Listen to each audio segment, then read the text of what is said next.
What if the vibrant blue of our sky, the fiery hues of a sunset, and even the very colors of life itself are all painted by an invisible shimmering veil just a few miles thick? Imagine a world where this thin layer of air isn't just what we breathe, but Earth's first masterpiece, a lens, a shield, and a painter's hand moving light. In this episode, we're exploring the atmosphere of light. All living color begins in air.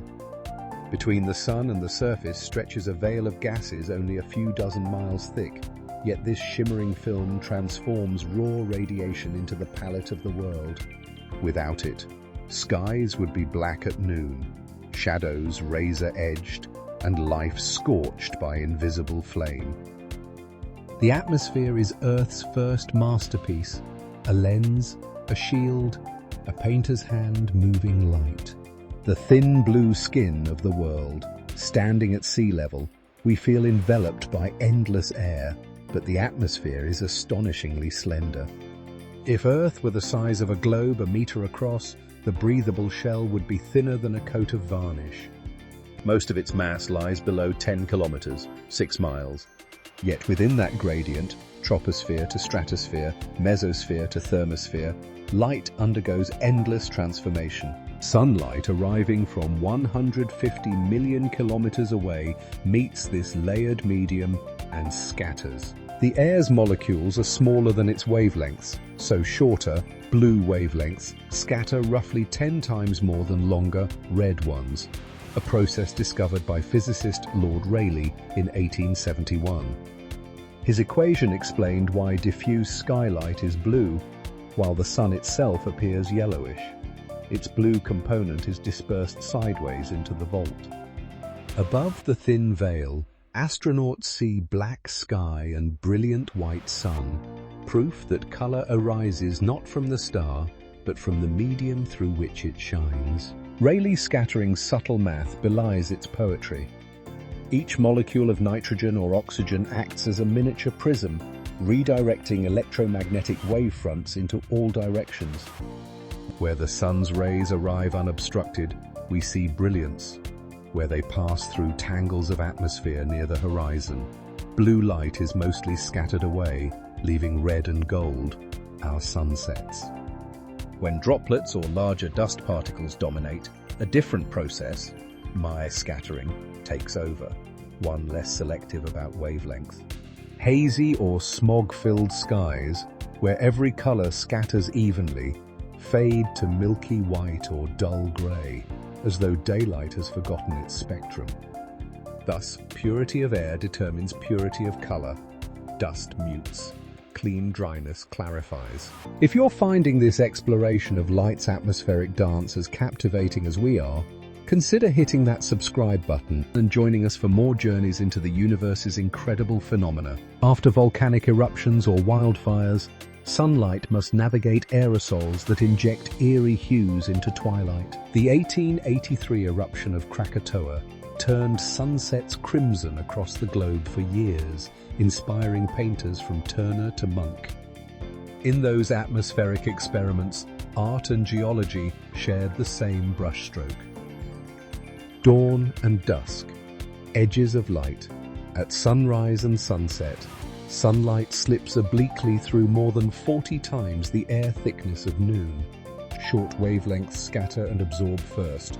Only the longest, reds and oranges, survive to reach our eyes. That long journey filters intensity, softens contrast, and bends paths slightly through refraction, allowing us to glimpse the sun even after it has geometrically set. Noon is geometry. Twilight is illusion. During these transitions, shadows lengthen into communication between light and contour. Painters call this the hour of edges. Photographers, the golden hour. It is the brief communion between physics and emotion, everything possessing dimension by grace of oblique light.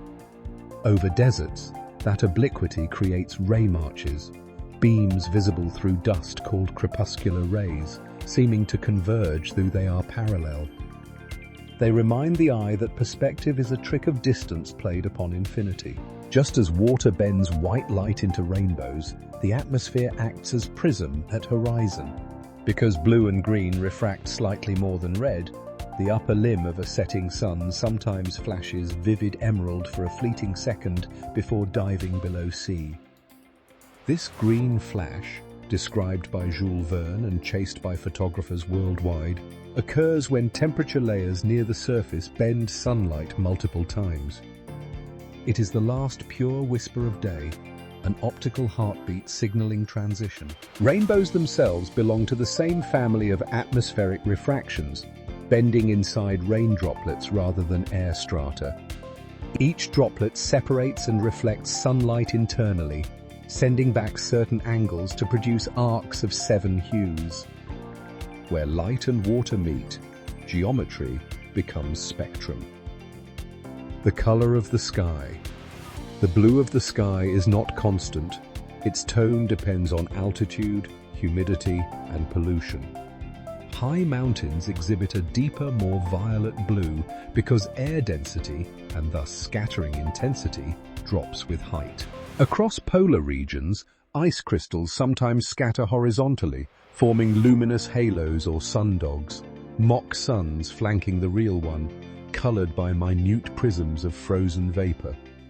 These optical echoes accompany travelers through Arctic silence like twin spirits of daylight. At night, even absent the sun, faint radiance persists. Air glow, light emitted by chemical reactions among oxygen, nitrogen, and hydroxyl high above 85 kilometers. It is the Earth's own bioluminescence, a reminder that not all darkness is complete. Few displays equal the northern and southern lights in splendor. Auroras occur when charged solar particles, funneled by Earth's magnetic field, collide with atmospheric atoms. Oxygen emits green or red light. Nitrogen glows blue and violet. The result? Draperies of shifting color dancing between 100 and 300 kilometers altitude. Each curtain is effectively an electromagnetic conversation between sun and planet, a visible signature of the solar wind brushing our magnetosphere. Beyond beauty, the atmosphere performs guardianship. It filters ultraviolet radiation through the ozone layer 20 to 30 kilometers high, converting lethal energy into harmless heat. It also scatters infrared, balancing the planet's temperature. Water vapor and greenhouse gases trap part of the outgoing radiation, a containment that, in moderation, sustains climate. The same scattering that colors skies, thus sustains life. Remove it, and Earth would resemble the moon, grey, airless, sterile under unfiltered glare. But if this thin blue skin is Earth's masterpiece, painting our world with color and shielding us from cosmic dangers, what happens when humanity begins to alter its delicate composition? What are the hidden costs of our modern industry? And how does our impact on this atmospheric veil threaten to change the very palette of our world? Modern industry, however, thickens or thins that veil unnaturally. Excess carbon dioxide and aerosols alter the spectrum of both incoming and outgoing light.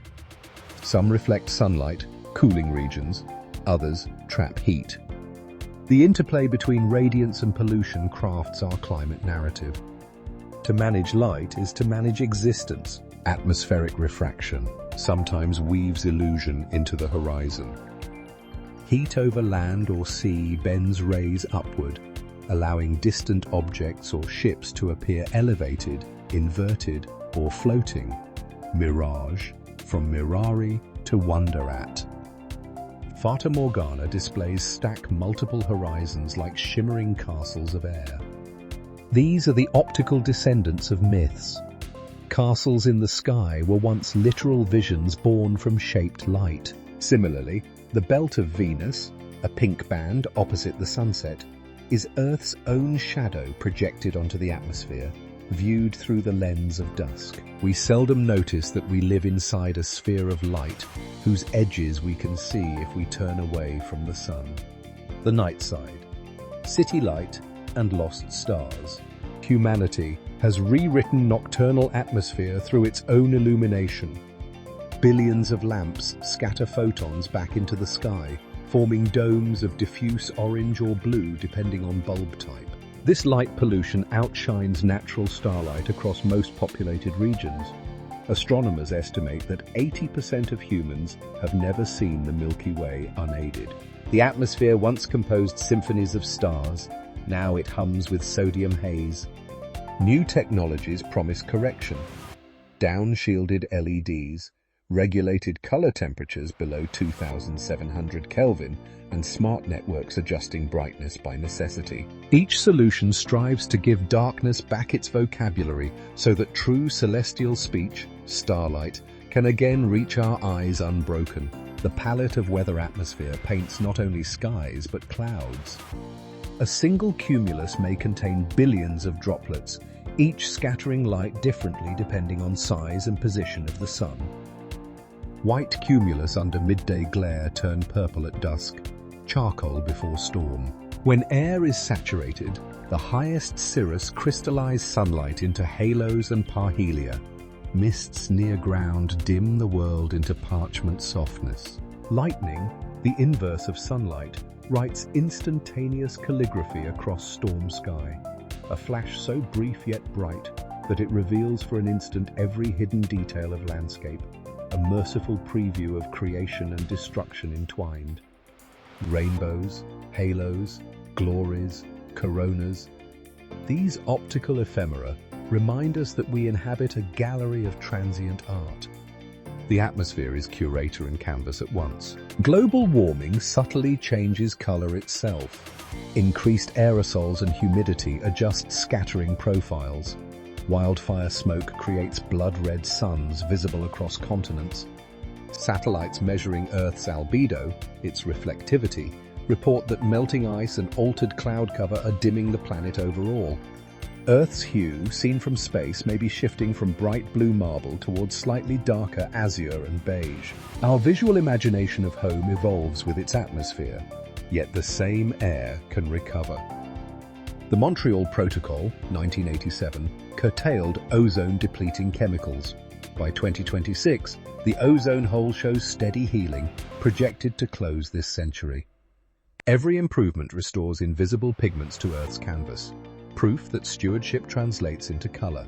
The human response to sky artists and scientists have always collaborated, even unknowingly, to decipher this luminous skin. Claude Monet's serial paintings of the Rouen Cathedral captured changing atmospheres hour by hour, turning physics of scattering into impressionistic theology. Contemporary climate photographers do the same through sensors and satellites, quantifying hues Monet only felt. Both measure the same truth. Light transformed by air equals time perceived as color. Language itself carries this awareness. We speak of moods as weather, clouded over, bright outlook, stormy temper. Our metaphors are atmospheric because our feelings mirror the play of light across inner landscapes. Epilogue, a breathing prism. Look upward on any clear morning. That vast blue over your head is fragile, a layer of trillions of tiny lenses refracting a single star's light. It is the reason our world glows instead of glares. Each photon arriving from 93 million miles away must choose a path through air, some reaching the sea, others glancing off ice or leaf to begin again upward. Between sun and earth, light and air trade energy endlessly, a pulse sustaining every color, every climate, every breath. The atmosphere is not background, it is instrument.